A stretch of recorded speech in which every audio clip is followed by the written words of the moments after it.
I now own a bit of Apple. 5.4% of that would be Microsoft. So I now own $54 worth of Microsoft stock. And 0.015% of that is going to be Ralph Lauren, which is the 498th on the S&P 500. And so I now own $14 worth of Ralph Lauren stock. Now this is a very good thing. And this is what Warren Buffett recommends. In my view, for most people, the best thing to do is to own the S&P 500. He says that, hey, if you had an extra $100,000 to invest, you should just put it straight into the S&P 500 or some other big index fund, because over time your money is going to track the market. You're not trying to say, hey, I have a crucial insight into the market and I know that Apple is going to outperform all of these other companies. Instead, you're thinking, you know what?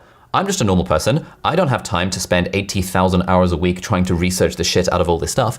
I'm just gonna kind of diversify my money across all these top 500 big companies in the US. I think overall US companies are gonna go up over time, and therefore I don't have to think too hard about this. So what's the alternative? Well, we talked about how you could theoretically pick stocks yourself. So you could say, you know what, I'm gonna ignore the S&P 500, but chances are you are not going to beat the market. Chances are, unless you just get really lucky, you're not gonna be reliably able to get the returns that you would get by just investing in all 500 of these companies. Now, there've been a bunch of studies and surveys, and Warren Buffett even did a challenge experiment thing about this that basically show that very few funds overall actually outperform the S&P 500. And if you've got a fund that beats the S&P 500, i.e. it does better in that year than the S&P 500 did, it's unlikely to do the same the following year. And so a lot of these funds are trying to, quote, beat the market. But as Warren Buffett and a lot of these other people say, you cannot beat the market, so let's just invest in the market directly. Just put your money in an index fund and don't think too hard about it.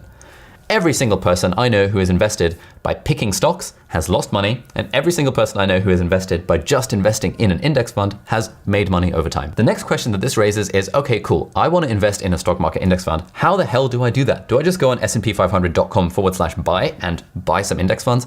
Again, it's not quite how it works. You need a bit of a middleman, and that's where these kind of online platforms come in. Now, this is going to vary depending on whatever country you're in. So if you want to find a stocks and shares investment platform in your country, then just Google that.